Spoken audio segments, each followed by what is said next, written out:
also saying of this. Some sources in the government of Pakistan claim that, Aafia's stories all are fabricated. Who are these sources, though? Let's have names. At least we give names. Hold on. Look. Is it not a state's responsibility? A woman with 3 children have disappeared. There's a mother and there's a sister who are going all around saying that the sister or the daughter was abducted with the 3 children.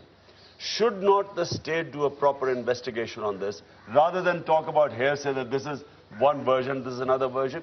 This is a government's responsibility. This is one of the most serious offenses, not just against the woman, an MIT graduate, but against the 3 children. But Imran, it was discussed in the Senate Standing Committee. The government of Pakistan gives $2 million. The ambassador meets everybody there in the United States. He comes to Pakistan, travels to Karachi, meets Aafia Siddiqi's mother. So why do you say the government is not doing anything? And have you heard the version of the mother and the daughter about the role of Pakistan government? And let's not mention the ambassador, because the ambassador is more like an American ambassador to Pakistan than Pakistani ambassador to the US. I mean, he's more towing the American, he's more loyal than the king. So let's not expect anything from them. The fact is, the affected people too are the mother and the daughter. And they should be allowed to go into a court, give their proper version, and then the investigation should be done.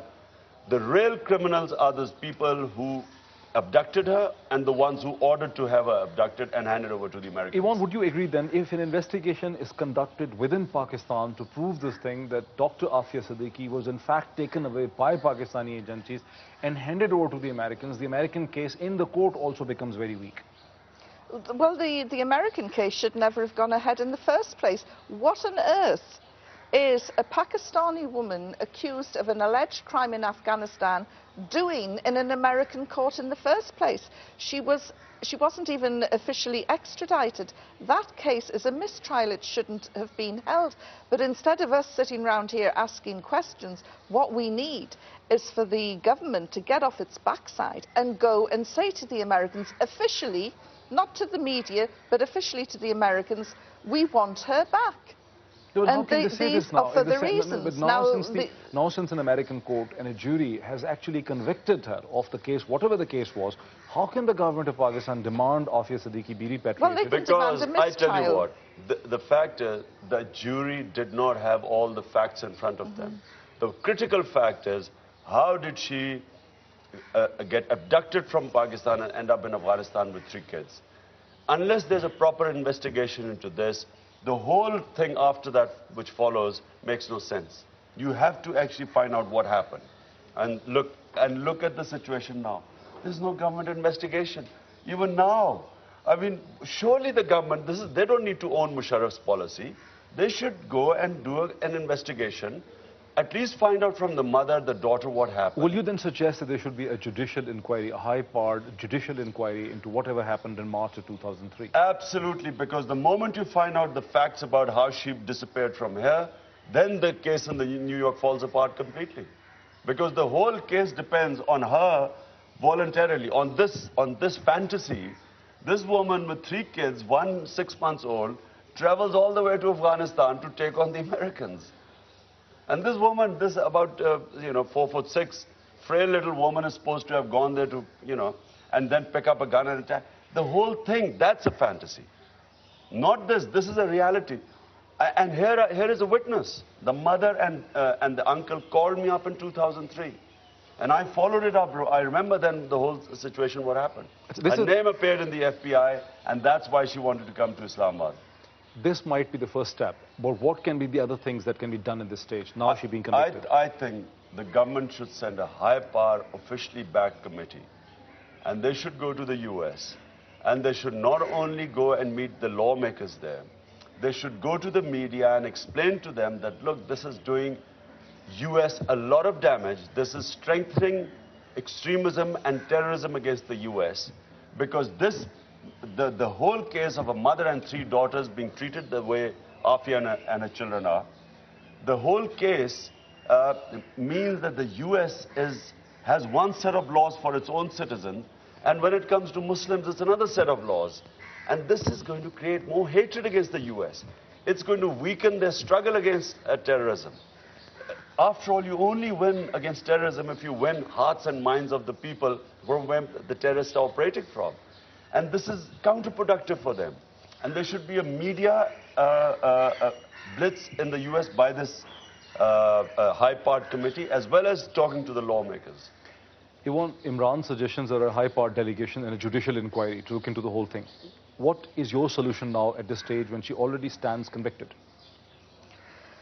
Well, she's not going to get justice in America for all the reasons that we've covered already. And I really don't think she's going to get that much justice delivered by the Pakistani government. What I would say is the answer lies with the people of Pakistan, and to do something like the Long March or continual rallies until the politicians start to listen.